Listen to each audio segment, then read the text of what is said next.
Bonne journée à tous. Nous sommes Shavuot, la veille de Hanouka. Et nous allons parler aujourd'hui ensemble d'un message éternel. Cette semaine, si Dieu veut, on va apprendre tous les différents cours sur Hanouka. On va apprendre aujourd'hui un discours merveilleux que l'abbé a prononcé en 1953, dans lequel on va voir la distinction qu'il y a entre les bougies de Hanouka et les bougies qu'il y avait dans le temple. Et quel est le message éternel de Hanouka? N'oubliez pas de faire les brachot, les honotes, etc. Tout d'abord, un morceau de Gemara Shabbat. Qu'est-ce que Hanouka? D'où on apprend qu'il faut faire Hanouka et qu'est-ce que c'était cette fête de Hanouka? Bien sûr, c'est aussi la paracha Miketz. On verra après le lien qu'il y a entre les deux. Le miracle de la fiole d'huile. La Gemara Shabbat, page 21a, 21b. Maï Hanouka. Qu'est-ce que Hanouka? Lorsque les Grecs entrèrent dans le temple, ils souillèrent toutes les huiles qui s'y trouvaient. Lorsque le royaume des Hasmonéens reporta la victoire, ils cherchèrent et ne trouvèrent qu'une seule fiole d'huile, portant le sceau du grand prêtre du Cohen. Cependant, cette fiole ne suffisait que pour allumer un jour, un miracle survint, et on put allumer 8 jours. Ça, c'est la Gemara. Alors, avant de rentrer dans les détails pour comprendre c'est quoi cette fête, pourquoi tout d'un coup on est devenu addict dépendant de la lumière, dépendant des fioles d'huile, d'abord, essayons de comprendre comment fonctionne la lumière, comment fonctionnent les bougies, quel est le but, comment allumer, etc. Alors tout d'abord, comment on fabrique de la lumière? On prend de l'huile et on prend du bois, quelque chose de matériel qu'on réchauffe, et avec ça, on fait de la lumière jusqu'à ce que ça disparaît, parce que ça se consume, et ça commence à éclairer. La source des bougies de Hanouka qu'on allume aujourd'hui vient du fait qu'ils allumaient les bougies dans le temple, dans le Beth Amikdash. Mais on va voir qu'il y a pas mal de distinctions entre comment c'était fait dans le temple et comment nous on a l'habitude de faire aujourd'hui. Dans le temple, on avait l'habitude d'allumer des bougies tous les soirs, chaque soir. Mais quand ça s'est passé, le miracle de Hanouka, il n'y avait pas de l'huile pure pour pouvoir allumer les bougies. Dieu il a fait un miracle, on a trouvé, ce qu'on verra après peut-être un miracle de plus qu'on n'avait pas forcément besoin, de trouver cette fameuse fiole d'huile fermée avec le tampon du grand prêtre. Cette fiole aurait dû brûler seulement une seule journée. Et Dieu, il a fait un miracle, ça a brûlé 8 jours. Et pour se rappeler de ce miracle, on allume les bougies pendant les 8 jours de Hanouka. Ça, c'est en 2 mots l'histoire de la fête. On verra dans le cours à 14h30 les différentes leçons qu'on apprend. 7 leçons qu'on apprend de différentes manières, comment on fait ce miracle basé sur une merveilleuse date du Rabbi de 1973. Et ce soir, on verra la suite pour comprendre quel est le message qu'on apprend de Hanouka. Pourquoi Dieu il a fait un miracle qui apparemment apparaît un miracle tout à fait superflu, tout à fait plus que la norme, tout à fait qu'on n'en avait même pas besoin. Et Dieu a décidé de faire ce miracle avec nous pour nous montrer comment nous devons nous comporter dans la vie de tous les jours. Mais ça sera pour ce soir à 21h. Ce qu'on va voir maintenant, c'est que malgré ce différend qu'il y a entre le miracle de Hanouka, je dis le fait qu'on fait la fête de Hanouka pour se rappeler ce qu'il y avait dans le temple. On voit qu'il y a une grande différence entre la manière comment c'était fait dans le temple et la manière comment c'est fait aujourd'hui, la bougie de Hanouka. Première différence, dans le temple, on allumait les bougies identiques, le nombre identique. Ça n'existait pas un jour qu'on allumait 1, 2, 3. Tous les jours, on allumait tous les candélabres. Il y avait 7 bougies dans les candélabres, les 7 branches du candélabre. C'est comme ça qu'on avait l'habitude d'allumer les bougies. Numéro 1. Numéro 2, une énorme différence avec Hanouka. Dans le temple, on avait l'habitude d'allumer les bougies le jour, pas la nuit. Tous les matins, première chose que le grand prêtre avait l'habitude de faire dans son service, c'était d'allumer les bougies. Ça, c'est numéro 2. En 2 mots, les bougies étaient allumées quand la lumière, comme aujourd'hui, même s'il fait gris. Mais néanmoins, il y avait de la lumière. Alors que Hanouka, pas seulement qu'on rajoute une bougie chaque soir, en plus de ça, la mitzvah, c'est d'allumer les bougies après Shkiat HaChama. Qu'est-ce que ça veut dire? Après le coucher du soleil. À partir du coucher du soleil, on peut allumer, bien sûr, tout au long de la nuit. On va voir, comme la Gemara nous dit, tout le temps que les gens sont réveillés, tout le temps que les gens sont encore réveillés, ne sont pas encore endormis. On verra les détails après. Tu peux allumer la journée. On a l'habitude d'allumer dans chaque synagogue le matin, quand on prie, par exemple, les bougies, mais ce n'est pas la mitzvah. La mitzvah, c'est d'allumer à partir du coucher du soleil, etc. Ce n'est pas d'allumer dans la journée. Troisième différence qu'il y a avec les temples, les bougies qu'il y avait dans le temple et les bougies de Hanouka, c'est que les bougies du temple étaient à l'intérieur. C'est très bien que la menorah, le candélabre, ne se trouvait pas à l'extérieur du temple. Le candélabre se trouvait pas seulement à l'intérieur, mais à l'intérieur de l'intérieur. C'était même pas dans un endroit où, on va dire, les Israélites, ceux qui sont ni Kohen ni Lévi, pouvaient avoir accès. C'était à l'intérieur du temple. Alors que la mitzvah de Hanouka, comme c'est écrit dans la Gemara, comme on va tout de suite voir, mitzvah ne l'andicha al petar beto mibachutz. La mitzvah de la mettre sur la porte de ta maison à l'extérieur. Après, on verra pourquoi ça s'est annulé. Pourquoi ça ne se fait plus aujourd'hui, même si en Israël, dans certains quartiers, ils le font toujours. Et après, c'est repassé à la pièce centrale de la maison. Et néanmoins, on voit qu'il y a la mitzvah de propager le miracle, de proclamer le miracle. C'est pour ça que dans chaque réunion que le peuple juif fait pendant Hanouka, dans chaque fête, dans chaque cérémonie, chaque office, on a l'habitude d'allumer les bougies. Parce qu'on a un devoir de propager le miracle. Ce n'est pas le sujet du cours aujourd'hui, on verra ça dans la semaine. Pourquoi cette mitzvah, c'est une mitzvah particulière? C'est la seule fête dans laquelle la Torah nous demande de propager le miracle. Quatrième différence avec les bougies du temple. Encore une fois, une énorme différence. Le temple, c'était un épisode, c'était une époque dans laquelle le peuple juif vivait de la plus haute, je veux dire, capacité matérielle, terrestre, c'était l'abondance totale, matériellement. Ils avaient le pain du ciel, si on peut dire. On parle bien sûr quand on était dans le désert déjà, qu'on allumait le candélabre qui était dans le désert, on a vu ça. On avait dans le Mishkan, on avait l'eau qui tombait du puits de Myriam, on avait les habits qui grandissaient avec chacun d'entre nous, ils étaient tout le temps propres, il y avait un pressing automatique, certainement à la vapeur. Et quand on parle de ce qui se passait dans le temple au temps du roi Salomon, il y a 3000 ans, dans la capitale du peuple juif, Jérusalem, on voit qu'il n'y avait pas de guerre, et bien au contraire, les nations du monde avaient l'habitude de nous donner des impôts au roi Salomon. Et la Torah considère que c'était une période dans laquelle Ish tachat gafno ve Ish tachat einato. Chaque juif était assis avec la totale. Qu'est-ce que ça veut dire? Il avait tout ce qu'il avait besoin. Il lui manquait absolument rien. Comme pendant le cours, il y a la totale matérielle, la totale spirituelle. Ok. Tous ceux qui ne sont pas ici présents ne savent pas qu'est-ce qu'il reste. Maintenant, on parle pour ceux qui sont sur Facebook. Spirituellement parlant, le peuple juif, pendant qu'il y avait le temple, n'avait aucun souci matériel. Il pouvait être totalement donné, transmis pour faire la Torah et les mitzvot avec des choses spirituelles, faisant le judaïsme, sans aucun problème. Passons à la période de Hanouka, c'était une des périodes noires du peuple juif. C'était une période dans laquelle la terre d'Israël était sous le règne grec. L'armée juive, c'était une armée qui était très peu nombreuse. Et spirituellement parlant, comme on a vu, on n'était même pas capable de trouver de l'huile pure seulement pour une seule nuit, même si, encore une fois, c'est important de se rappeler, comme on n'avait pas le devoir de chercher de l'huile pure, on aurait pu très bien allumer avec de l'huile non pure. Et c'était un miracle qui était en plus. Oui. Regardons maintenant dans le texte. Chiffre de 8, c'est quoi la question? Vas-y, pas de question? Pourquoi d'aluminium? Alors, je vais te répondre. Non, mais justement, là, alors, je vais te répondre, parce que dans le cours, les gens... Non, mais je suis en train de faire, tu es en train de faire ce qu'il ne faut pas faire. Ferme, referme, tu es en train de faire ce qu'il ne faut pas faire. C'est la plus pire des choses à faire. Voilà, lui, il sait bien comment faire, tu ne sais pas comment faire. Si tu refermes et tu ouvres depuis le haut, je te montre, à ce moment-là, tu peux manger correctement. Même manger, il faut que je t'apprenne, c'est pas grave, on va t'apprendre un autre jour. Ça, je suis en train d'expliquer aux gens comment tenir un rap dans les mains. Enregistré, je ne dis pas avec qui je parle. Comment il a fait une erreur d'ouvrir le rap d'en haut jusqu'en bas, et à ce moment-là, tout descend. Et après, il se plaint que... Bref. Ça, c'était la parenthèse. Mais il faut toujours avoir un peu du monde. On n'a pas dit c'est qui. On n'a pas dit c'est qui. T'inquiète, personne ne saura la différence. Quelle est la différence entre les bougies de Hanouka et celles du temple? Regardons le texte, chiffre 2, menorah du temple. Le Chumash Trouma nous dit, Vasita et Nerotea Shiva, tu feras 7 bougies, 7 lampes. Quand on disposera ces lampes, on dirigera la lumière du côté de sa face. Ils étaient tous vers la lumière centrale du temple. L'Agmara Shabbat nous dit sur les bougies de Hanouka, comme on va voir après la mitzvah de Hanouka, c'est une seule bougie par famille. La perfection de la mitzvah, une bougie par personne. Perfection de la perfection, ce qu'on appelle Méadrin, Mina Méadrin. Beth Hillel nous dit, le premier jour, une bougie. Et chaque jour, on rajoutera une bougie. Et on sait encore une fois, ce n'est pas le point du cours d'aujourd'hui, que la fête de Hanouka, c'est la seule fête dans laquelle tout le peuple juif fait les mitzvot. Méadrin, Mina Méadrin, dans la plus belle perfection. Deuxième point qu'on a vu, dans la Parashat Tetzavé, chapitre 30, verset 8, lorsqu'Aaron allumera les lampes dans l'après-midi, Ben Abaim, dans la journée, chaque matin, il fallait nettoyer le candélabre, etc. Donc, ce n'était pas dans la nuit. Gemara Shabbat, par rapport à Hanouka 21b, nous dit la mitzvah démarre dès que le soleil se couche, jusqu'à ce qu'il n'y ait plus de passants dans les rues. Ça, c'est la deuxième distinction qu'on a vue. Rambam, Ilchot Bet Aprira, les lois du temple, chapitre 1, verset 7, nous dit que la menorah se trouvait à gauche de celui qui entre, et la table des pains des propositions était à droite. Tous deux étaient devant le Saint des Saints, donc automatiquement un endroit que les gens n'avaient pas forcément accès.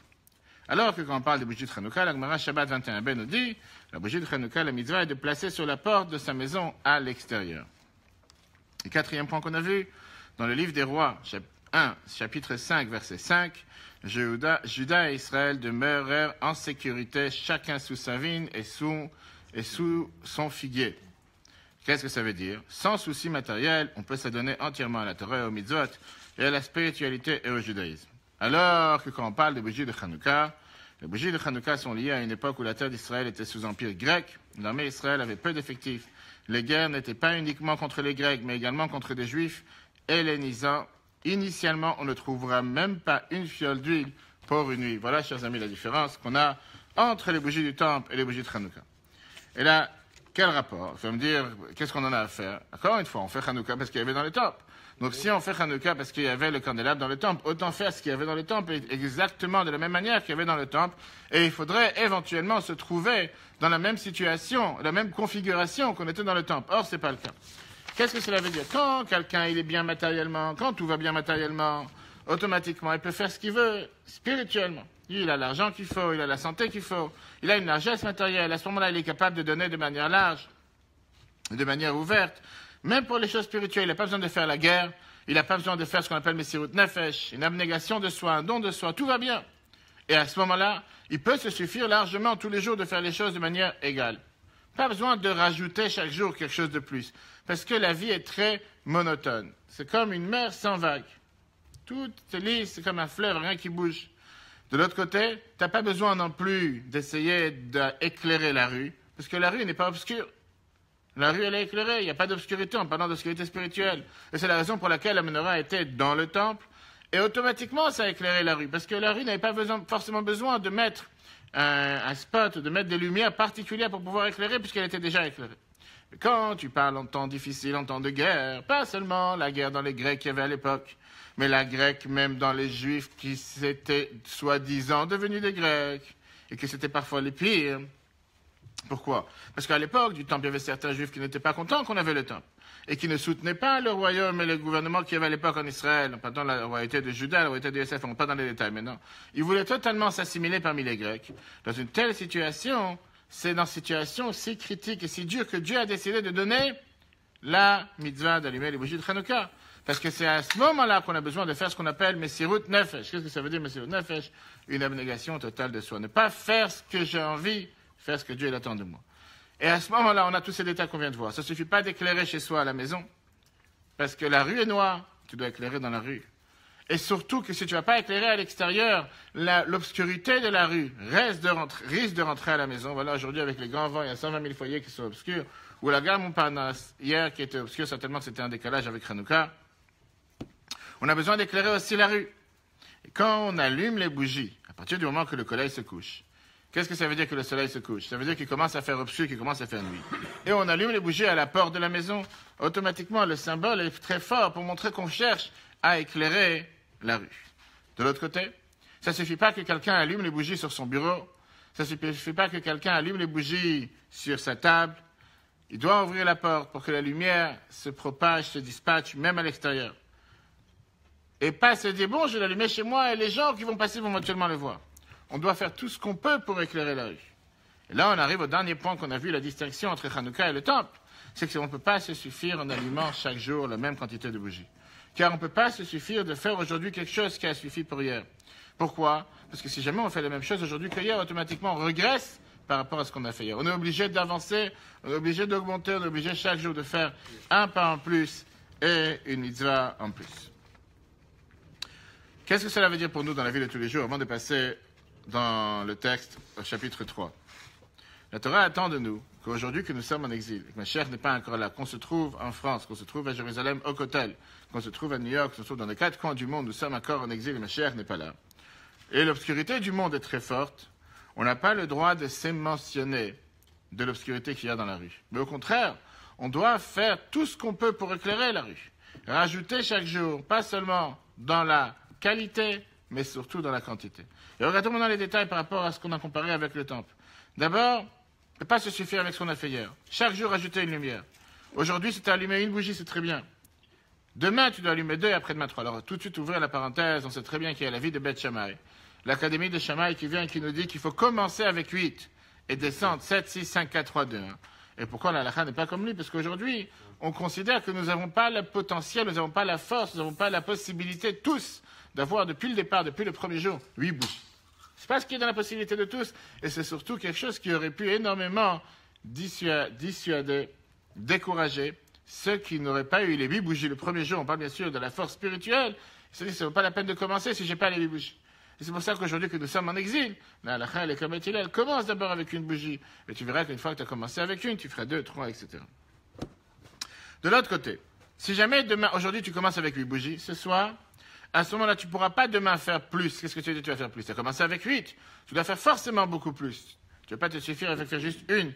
Une par rapport à 8, tu ne vas pas sentir la différence. Quand tu commences avec une et tu passes à 2, 3, 4, 5, 6, 7, 8, là tu vois la différence. Mais quand tu commences avec 8 et tu rajoutes seulement une, ok, c'est comme si il n'y a rien, il n'y a pas vraiment grand-chose. C'est pour ça que la Torah elle te dit commence avec une bougie et après tu ponds 2, 3 à la suite. De l'autre côté, on a vu que puisqu'on est sommes en exil, on n'a pas le droit de se suffire d'éclairer chez soi à la maison. Et tous ceux qui viennent et disent la religion c'est pour chez moi, ça m'appartient, c'est privé, monsieur le rabbin. C'est pas dans l'avion, c'est pas dans le parking, c'est pas dans le jardin, c'est pas dans la rue, ça me concerne qu'à moi. C'est vrai quand tout va bien. Quand on a une situation de crise, quand on a une situation dans laquelle le monde est obscur, quand on a une situation dans laquelle on doit éclairer le monde, on doit faire tout ce qu'on peut pour éclairer le monde. On ne peut pas dire laissons cette partie du monde noir, parce qu'au final, ce noir risque d'arriver vers nous et faire en sorte que la seule bougie qui est allumée risque de s'éteindre. Troisièmement, on doit faire ça avec les forces surnaturelles. Ne pas agir de manière naturelle en se disant, ça y est, j'ai fait ce que j'avais à faire aujourd'hui. J'ai pris la pause café le matin, j'ai pris la pause café à midi, j'ai pris la pause café le soir. On doit se dire que si Dieu nous a donné la capacité et les forces de pouvoir agir, on doit agir à plein temps, à plein régime. Quand tu utilises un moteur à moitié, finalement, tu finis de faire en sorte qu'il roule l'autre moitié. Tu dois utiliser le moteur au maximum. Qu'est-ce que ça veut dire au maximum? Ça veut dire que si Dieu t'a donné des forces, il t'a donné certaines forces. Et à chacun d'entre nous, Dieu a donné des forces. On doit les utiliser au maximum. Regardons le 3e chapitre. Un message actuel. Pardon. Être un ambassadeur de Dieu. Chaque juif doit savoir qu'il est l'ambassadeur de Dieu pour réchauffer et allumer le matériel et sa parcelle du monde, jusqu'à arriver à s'éclairer lui-même ainsi que son entourage.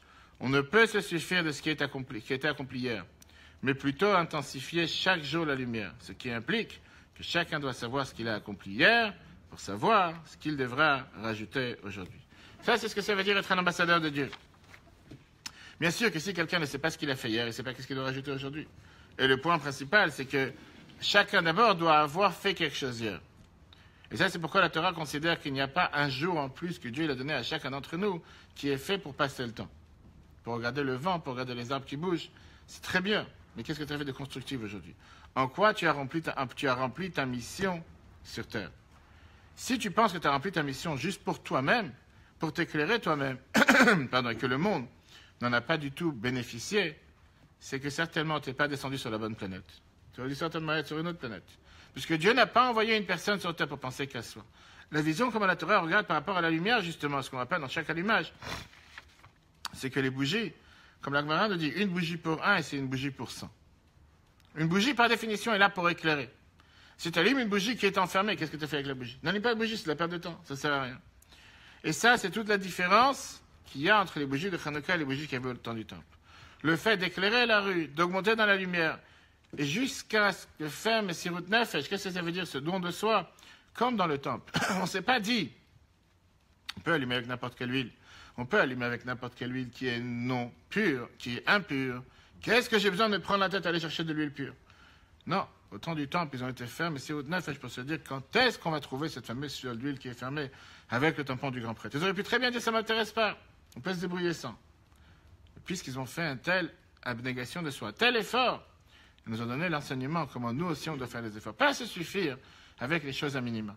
De la même manière que matériellement parlant, on ne veut pas faire les choses minimum. Il suffit que j'ai un ordinateur d'il y a 20 ans et qui marche. Il suffit que j'ai une voiture d'il y a 20 ans et qui marche. Les gens en général veulent pouvoir avoir les choses qui fonctionnent de la meilleure manière, comme on va tout de suite voir qu'est-ce que ça veut dire la perfection. Exactement la même chose avec les mitzvot. Ok. Analysons maintenant les détails de ce qui se passe avec cette mitzvah de Hanouka, comme on l'a dit tout à l'heure. C'est la seule mitzvah dans laquelle la Torah, il n'y a personne sur terre aujourd'hui qui pratique la mitzvah de manière simple, de manière standard. Pas seulement personne ne pratique la mitzvah comme si c'était avec un niveau de perfection. On va tout de suite voir que dans les mitzvot, il y a différents niveaux. On peut faire la mitzvah basique, on peut faire la mitzvah avec une certaine beauté, une certaine embellie de mitzvah, une certaine, on va dire, pas seulement embellie de mitzvah, mais une certaine perfection de la mitzvah. Et après, tu peux faire une mitzvah qui s'appelle la perfection de la perfection. Et ça, c'est quelque chose qu'en règle générale, pour n'importe quelle mitzvah, les gens ne cherchent pas à le faire. Les gens te disent, ça me suffit d'avoir une mezuzah, le minimum syndical, le minimum standard. Ça me suffit de mettre des tefillin le plus petit. Ça me suffit d'avoir le trog le plus simple. Ça me suffit d'avoir le talit le plus court. Et l'essentiel, c'est que j'ai fait la mitzvah. Vient la mitzvah de Hanouka te montrer que parfois la Torah elle attend de nous de faire une mitzvah, pas seulement la faire parce qu'il faut la faire, mais la faire avec la plus grande perfection possible. Dans la mitzvah de Hanouka, on a dit qu'on a deux détails. Premièrement, si on prend toutes les mitzvot, on a la mitzvah normale et on a la mitzvah qui est appelée faire avec un ido. Faire avec perfection. Ça s'arrête là. Hanouka nous a dévoilé quelque chose de nouveau qu'à part la perfection, il y a ce qu'on appelle la perfection de la perfection. On va savoir. Dans la vie réelle. Qu'est-ce que ça veut dire? Tu as un gâteau qui est fait de telle manière et tu as un gâteau qui est fait de manière beaucoup mieux que le premier. Et après, tu en as un qui est fait beaucoup mieux que le deuxième. Il n'y a pas tellement de grande... Tu fais une peinture, tu vas faire un carrelage, tu construis une maison. Tu as quelqu'un qui va te mettre le calage, mais tu as des calages qui ne sont pas forcément droits, pas forcément égaux les uns avec les autres. Et tu en as un qui te fait ça à la perfection. Mais tu n'as pas quelqu'un qui va dire, il te fait la perfection de la perfection. En général, tu n'entends pas une chose pareille. Viens à l'Agmara. L'Agmara elle-même nous dit, comme on va tout de suite voir, l'Agmara Babakama chapitre, page 9b, nous dit que dans une mitzvah en général, on a le devoir d'essayer de faire une perfection jusqu'à un tiers en plus. C'est-à-dire que si jamais je peux faire une mitzvah standard, et j'ai la possibilité de faire une mitzvah Beido, avec perfection, avec embellie, avec beauté, la Gemara te dit, tu peux rajouter jusqu'à un tiers, pourquoi pas? Et la Gemara continue en disant, Hachlish Michelo, jusqu'à un tiers, ça dépend de toi, Mikan Ve'elech, le reste, Michel HaKadosh Baruch Hu. Qu'est-ce que ça veut dire, le reste, ça dépend de Dieu? Ça veut dire que c'est comme si tu empruntes à Dieu. Pourquoi pas? Dieu va te le rembourser. Quand tu parles de Hanouka, on va tout de suite voir, ça n'existe pas ce terme de faire la mitzvah standard. Parce que la mitzvah standard, ça veut dire d'allumer une bougie chaque soir. Et tu ne connais pas une maison juive aujourd'hui qui allume une bougie par soir. Ça n'existe pas. Il y a des débats pour certains séfaradim d'allumer une seule menorah pour la famille, pas chacun sa menorah. Mais au final, personne n'allume une seule bougie par soir. Ça, c'est la mitzvah. Deuxièmement, comme on a dit tout à l'heure, la majorité du peuple juif dans toutes les mitzvot font la mitzvah standard. Hanouka, peuple juif tout entier, fait ce qu'on appelle Me'adrim et Me'adrim. Regardons dans le texte, chapitre 4. Babakama, page 9b. Rabbi Zera nous dit, pour la perfection d'une mitzvah, on ajoutera jusqu'à un tiers de la valeur basique. En Israël, on disait en son nom, jusqu'à un tiers, c'est lui qui paye, ensuite c'est Dieu qui paye. C'est pas dire que tu n'as pas le droit de faire une mitzvah avec toute son embellie.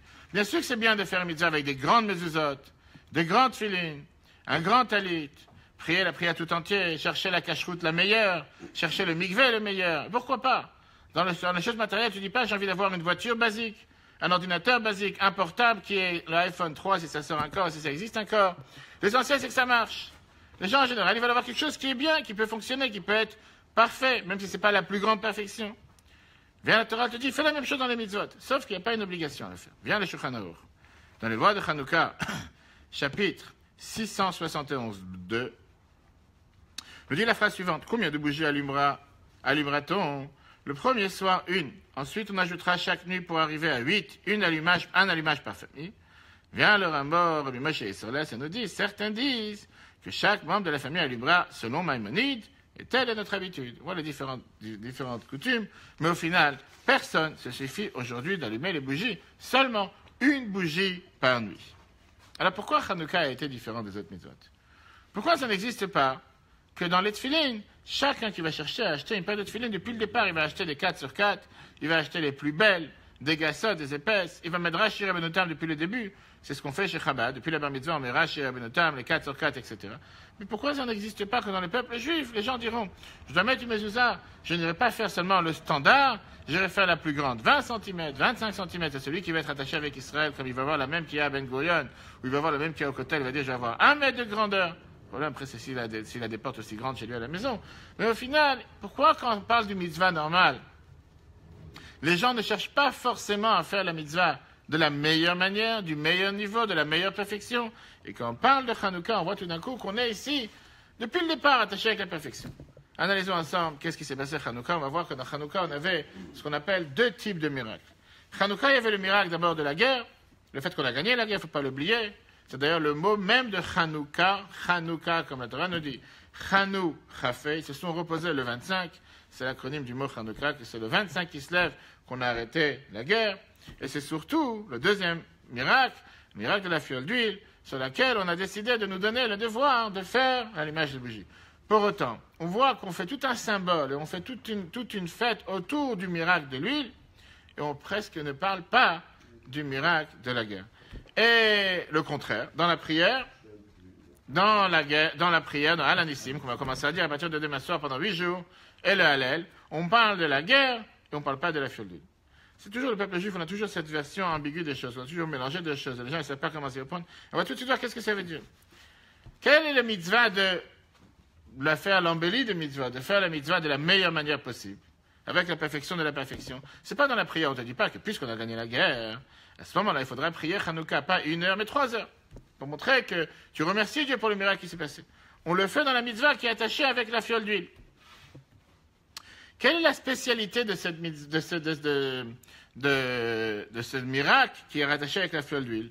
Et en règle générale, quelle est la spécialité de la victoire qu'il y a eu avec la guerre? Pour ça, il faut d'abord comprendre comment Dieu agit sur terre. 3 manières. Il y a des fois que Dieu il agit sur terre de manière naturelle, une conduite naturelle. Ça peut être une conduite qui est réussite. Je viens au travail tous les matins, j'appelle les clients, je passe des commandes, et grâce à Dieu, ça marche. Mais ça, c'est une réussite qui est réussite naturelle. C'est une grande réussite, mais c'est naturel. J'ai travaillé 10 heures, j'ai récolté 10 clients. C'est tout à fait normal. Proportion, c'est comme ça que ça marche. Il y a une conduite qu'on appelle une conduite miraculeuse, qui est au-dessus de la nature. Et ça, c'est en général la victoire qu'il y a eu avec Hanouka. C'était quoi cette victoire? C'était une victoire dans laquelle on dit dans Al-Anissim, qu'on a dit tout à l'heure, que tu as transmis des forts dans les mains des faibles, des nombreux dans les mains des peu nombreux. Si jamais ça aurait été des forts dans les mains des forts, ça aurait été une victoire normale, une victoire de guerre, mais ça n'aurait pas été un miracle. On est 2 armées fortes, c'est normal qu'on a gagné. Mais là, quand tu as passé des mains, tu as fait réussir des gens faibles, qui ont réussi à combattre des gens forts, des gens peu nombreux qui ont réussi à combattre des gens très nombreux, c'est définitivement, et tout le monde est d'accord de dire que c'est un miracle qui est plus haut que la nature. Après, tu as un 3e niveau, qui est une conduite qui est même plus haut qu'un miracle. Qu'est-ce que ça veut dire? C'est quelque chose qui n'est pas du tout obligé, ni par rapport au corps, ni par rapport à l'âme, ni par rapport à la perfection de la mitzvah, ni par rapport à la perfection de la perfection. C'est quelque chose comme l'histoire d'avoir trouvé la fiole d'huile pure. C'est quelque chose qui est totalement attaché avec l'anshama, avec l'âme. C'est quelque chose que Dieu il a fait seulement pour montrer comment il est en admiration du peuple juif. Parce qu'à Alpidine, comme on a dit d'après la loi, on aurait pu très bien allumer avec de l'huile impure, puisqu'on sait très bien que pour un tzibour, pour une communauté, dans le temple par exemple, on avait la possibilité et la permission d'allumer avec une huile, même si elle n'aurait pas été pure. En 2 mots, si le tampon il aurait été enlevé. Et toute la raison pourquoi Dieu il a fait ce miracle, c'est pour montrer son admiration et son amour envers le peuple juif. Regardons dans les détails. 5. 2 types de miracles. À Hanouka, il y a 2 miracles. Il y a d'abord la victoire de la guerre pour laquelle on instaura le Hallel et le remerciement. Et il y a deuxièmement le miracle de la fiole d'huile pour laquelle on instaura l'allumage de bougies. L'habitude commune de faire la perfection de la perfection n'est que pour le second miracle. D'après la loi, elle pouvait allumer avec une huile impure, puisque la pureté étant repoussée ou permise dans le cas de la collectivité. Le miracle eut lieu pour montrer à quel point Israël, le peuple juif, était cher aux yeux de Dieu. Alors, comment on peut mériter dans la vie de tous les jours d'obtenir de tels miracles? Comment on peut mériter dans la vie de tous les jours d'obtenir ou bien une conduite naturelle, ou bien une conduite miraculeuse, ou bien une conduite qui est même plus haut que le miracle, que j'en ai même pas besoin et néanmoins je peux le recevoir? Comment je peux faire en sorte que Dieu se comporte avec moi de manière miraculeuse, ou bien qu'il se comporte avec moi de manière naturelle? Et la réponse, elle est 3 différentes manières comment on sert Dieu, et en fonction de la manière comment on sert Dieu. La Torah nous dit mida, keneged mida, mesure pour mesure, de la manière comment tu te comportes envers Dieu, c'est comme ça que Dieu se comporte envers toi. Très bien. Numéro 1. Comment je mérite d'avoir une conduite naturelle envers moi? En faisant Torah et Mitzvot. Premier verset que la Torah nous dit dans la paracha Bechukotai. Im bechukotai telechu venatati gishmechem beitam. Si vous allez respecter mes commandements, je vous donnerai à ce moment-là la pluie en son temps. Venatna haaretz, si vous voulez, la terre va donner son blé et toutes les autres bénédictions. Ça, c'est basique. Tu fais ce que je te demande, tu recevras ce que tu as besoin. Naturel. Même si on sait très bien que Dieu ne nous doit rien et qu'on ne doit pas prendre les choses comme un dû. Néanmoins, tu fais ce que Dieu te demande, il va donner ce que tu as besoin. Et comme Rambam nous dit, il va faire en sorte de t'enlever les empêchements qui pourraient éventuellement te déranger de faire ce que tu as besoin de faire. Après, tu as une anaganisite, une conduite miraculeuse. Ça vient quand tu fais les mitzvot avec perfection, avec embellie. Quand tu ne te suffit pas de faire la mitzvah basique, parce que le din, la halakha me dit qu'il faut mettre les tefilines, je mets les tefilines les plus standards, les plus simples possibles. Je ne cherche pas à faire les choses meilleures. Mais tu vas faire une mitzvah avec un hido. Qu'est-ce que ça veut dire avec un hido? Avec une beauté de la mitzvah. Et tu vas essayer de faire en sorte que chaque mitzvah que tu fais, ça soit fait avec embellie, avec perfection. Dieu, il agit envers toi mesure pour mesure. Et il va se comporter envers toi aussi de manière surnaturelle. Vient le 3e niveau. Et ça, c'est quand tu fais ce qu'on appelle Messirut Nefesh. Tu ne fais pas les choses seulement parce qu'il faut le faire. Tu ne fais pas seulement les choses avec embellie, avec perfection, d'avoir les plus belles mezuzot, les plus beaux tefilines, la plus belle cacheroute, etc. Mais tu vas même faire Messirut Nefesh, qui veut dire tu vas faire une abnégation totale de soi, même quand tu n'as pas envie de le faire, même quand tu es fatigué, même quand il y a la grève, même quand il y a la tempête, quoi qu'il arrive. Je sais que c'est comme ça que je dois faire, c'est ce que Dieu il attend de moi, je ne peux pas faire différemment. Et quand tu agis de cette manière, à ce moment-là, tu es garanti que Dieu il agit envers toi de manière surnaturelle, pas seulement miraculeuse, mais même faire envers toi des choses que personne n'avait besoin d'en avoir. Regardons dans le 6. Le 6, Bechukotai. Conduite naturelle, si vous conduisez selon mes lois, si vous gardez mes préceptes et les exécutez, je vous donnerai les pluies en leur saison.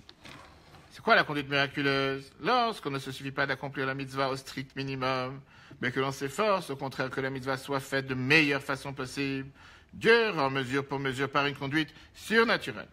Quelle est la conduite plus que miraculeuse? Messirut Nefesh, l'abnégation veut dire que l'on n'a plus d'existence propre. Le seul but est alors que la chose soit faite, peu importe si cela est accompli par soi-même ou par un autre. Cela entraîne une conduite qui dépasse l'existence. Quelle est la différence maintenant entre le deuxième et le troisième niveau? Quelqu'un il va dire, tu sais quoi? Moi, ça me suffit le miracle. J'ai besoin d'avoir une conduite mieux que le miracle. J'ai besoin d'avoir un sandwich qui fait 3 degrés, 3 niveaux. Moi, ça me suffit d'avoir un sandwich qui a deux étages. Aujourd'hui, les big, t'as 3 niveaux, 4 niveaux. Quand tu réfléchis un instant, tu te demandes quelle personne sur Terre est capable de manger une telle ordure. Mes excuses pour ceux qui sont fans de ces choses. Mais tu vois que la photo, tu dis c'est fait pour un éléphant. Qui est capable? Mais tu as des gens qui ne se suffisent pas avec le standard. Moi, je vais un peu mieux. Si j'ai mieux que le standard, ça me suffit. Qu'est-ce que tu as besoin d'avoir 3 fois le standard? Je n'ai pas besoin, ça me suffit. La Rabbi te dit, tu fais une erreur. Qu'est-ce que ça veut dire quelqu'un qui fait une mitzvah avec l'embellie, avec la perfection, avec ce qu'on appelle un hido mitzvah? C'est-à-dire que tu vois que c'est quelqu'un qui ne fait pas la mitzvah parce qu'il faut la faire. Je n'ai pas le choix. Je suis juif. Dieu m'a demandé de faire une mitzvah. Je dois la faire. Je dois mettre mes tefilines. Mais quel casse-tête. Mais quel ennui. Qu'est-ce que je dois me prendre la tête? Pourquoi quand je prends l'avion, je dois toujours avoir mes tefilines avec moi? Pourquoi je ne peux pas aller en voyage juste avec, comme n'importe quelle autre personne sur Terre qui voyage? Il n'a rien dans sa valise. Ni il a besoin de manger kasher avec lui. Lui, il a besoin de traîner ses tefilines avec lui. Tranquille. Il n'a pas besoin forcément d'habits parce que dans l'endroit où il ne va pas forcément qu'on cherche à mettre des habits, il va aller avec le plus light possible.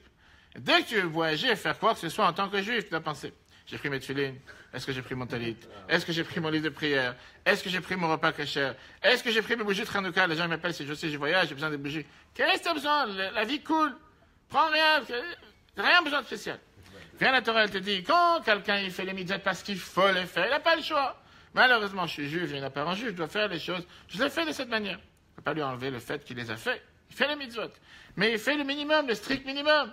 Dieu, il lui donne ce qu'il doit faire le minimum. C'est quelqu'un qui a l'air de faire les choses parce qu'il a envie de le faire. Il n'a pas un goût dans ce qu'il fait, il n'a pas de vie dans ce qu'il fait. Il le fait parce que, bon, qu'est-ce que je fasse? Je suis juif. Automatiquement, je dois faire quelque chose. Quelqu'un qui fait les mitzvot avec hido, avec beauté, avec perfection, il ne le fait pas parce qu'il faut le faire. Si déjà je le faire de la plus belle manière possible. Si je vais offrir un cadeau à ma femme, je ne vais pas juste pour me rendre quitte parce qu'il fallait que je lui offre un cadeau, alors bon, je vais lui acheter quelque chose. À la dernière minute en passant, il va réfléchir comment faire, quoi faire. Si déjà je vais manger dans tel et tel restaurant, je vais manger tel et tel plat, quelqu'un ne va pas dire quelle différence. C'est sans ça, c'est que je peux dire je suis parti dans un restaurant, que je peux mettre sur Facebook, je suis là. Il y a des gens qui sont comme ça. Quelqu'un va chercher à faire les choses correctement. Spirituellement parlant, je ne vais pas chercher à faire la mitzvah parce qu'il faut la faire. Et si à la rigueur, ça me prend la tête plus qu'autre chose. Je vais la faire avec la plus grande embellie, avec la plus grande perfection. S'il faut mettre une mezuzah, je ne vais pas chercher à mettre la plus petite possible, la plus discrète possible. Surtout que quelqu'un ne s'imagine pas qu'il pense qu'il est chez des juifs. Ah, la personne entend 20 fois que tu parles de Dieu, d'Israël, de Jérusalem, elle va savoir. Et surtout, pas personne qu'il est chez un non-juif. Tu te rends compte, les gens vont rentrer, vont remarquer qu'il y a un juif ici. Va savoir qu'est-ce qui va se passer. Tu mets une mezuzah, que ça dérange de mettre la plus belle. Tu mets les tefilines, pourquoi ça suffit avec le même minimum? Ça suffit déjà que je mets une paire, monsieur le rabbin, que je mette 2 paires. Moi, je ne suis pas autre ultra religieux. Ah, le fait que la halakha nous dit que c'est tellement important, et que ça amène la bracha, et que ça amène la richesse. Je n'ai pas besoin de richesse. Moi, j'ai besoin de pouvoir payer mes factures. J'ai besoin de pouvoir être. Ça me suffit le minimum. Ça, c'est ce que les gens disent. Mais le jour où ils n'ont pas ce que le voisin il a, le jour où ils n'ont pas à savoir comment il commence à piquer une crise, pourquoi j'ai pas? On te donne les moyens de pouvoir tout avoir. On te donne les moyens d'avoir les choses au maximum. Pourquoi tu ne fais pas les choses au maximum? Ça, c'est la différence. Rabbi te donne un exemple merveilleux avec quelqu'un, un serviteur d'un roi, qui fait ce qu'il faut parce qu'il doit recevoir sa paye à la fin du mois. Il ne fait pas parce qu'il a envie de le faire. Il n'a aucun plaisir dans ce qu'il fait. Il est là, serviteur du palais, il doit faire ce qu'il faut faire. Et donc, il ne cherche pas à le faire de la meilleure manière. Il n'a aucun plaisir dans ce qu'il fait.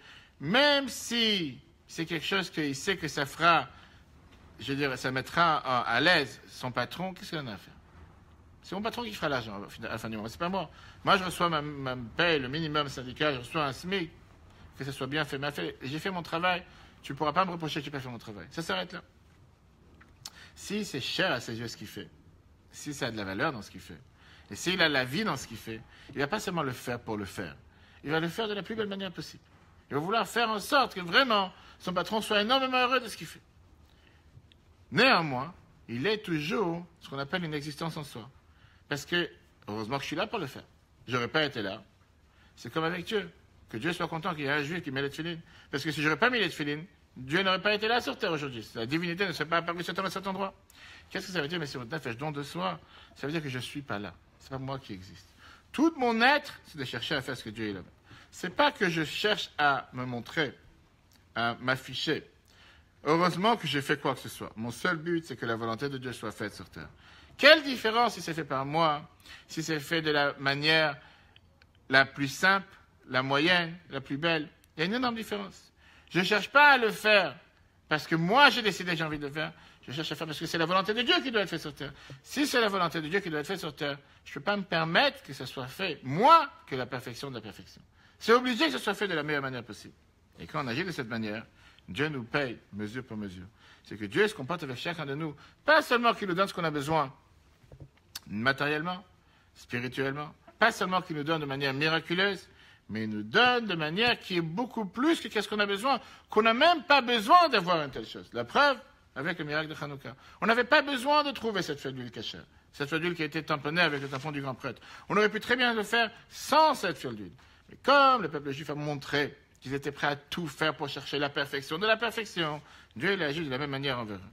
Puisqu'on a fait un tel Messihout Nefesh, Dieu il a fait en sorte qu'on a trouvé cette fiole d'huile, qu'on a pu allumer avec cette fiole d'huile. Et au départ, quand ils l'ont trouvé, ils ne pensaient pas un instant que ça allait durer 8 jours. Ce n'était pas fait pour durer 8 jours, c'était pour durer 1 jour. Mais Dieu il a fait en sorte que puisqu'ils ont agi de cette manière, il a agi envers eux de cette manière. Et c'est la raison pour laquelle, chers amis, que la fête de Hanouka, on a cette particularité qu'il n'y a pas dans aucune autre mitzvah, Me'adrin, Mina Me'adrin, la perfection de la perfection. Pourquoi? Parce que la Torah, elle veut que de la même manière que Hanouka, on a mérité à avoir le plus grand miracle sur terre. Que Dieu fasse que ce soit exactement la même chose pour chacun d'entre nous. Regardons comment cette perfection ultime est-elle accessible pour chacun d'entre nous. L'âme se réveille dans les moments extrêmes. Les mécréants et les fauteurs d'Israël, tant qu'ils n'ont pas connu l'épreuve de sanctifier le nom divin, sont pris dans l'exil de leur corps et de leurs âmes animales.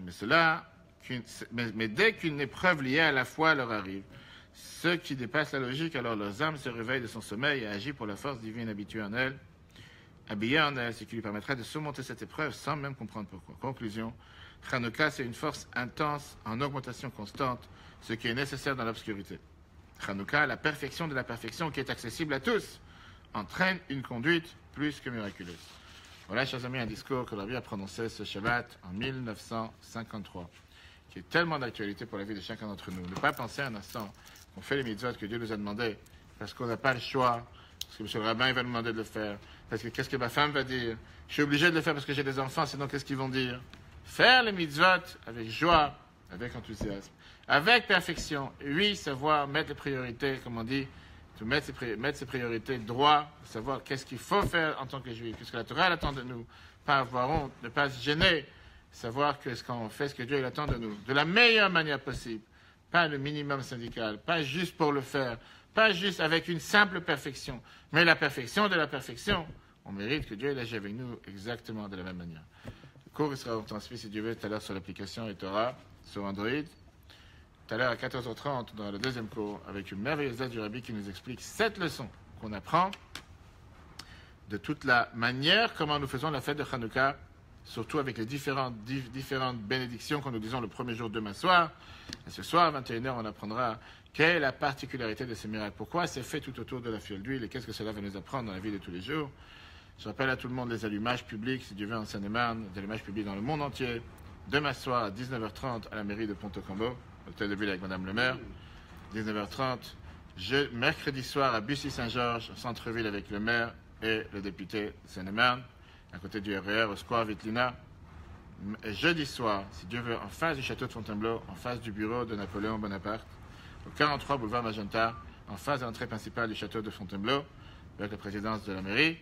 Si Dieu veut, samedi soir, à Mentières-en-Brie, à l'hôtel de ville, avec monsieur le maire. Tout ça, c'est pour la Seine-et-Marne, et bien sûr, il y a beaucoup d'autres allumages sur tout le monde entier.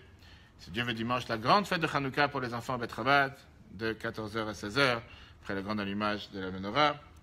Après, il y aura la fête, si Dieu veut, pour les anciens à la maison de Boissier-le-Bertrand, la maison de retraite. Lundi, si Dieu veut, l'allumage à la prison de Réau, la prison de Melun pour nos détenus. Et bien sûr, à la maison de repos à Damar. Et comme ça, on essaie d'illuminer le maximum en amenant la plus grande lumière pour chasser l'obscurité. Que Dieu fasse qu'on se retrouve encore avant Hanouka avec ma chère Yerushalayim pour allumer le grand candélabre du 3e temple. Très bonne journée à tous et au prochain cours si Dieu veut ce soir, tout à l'heure à 14h30 et ce soir à 21h.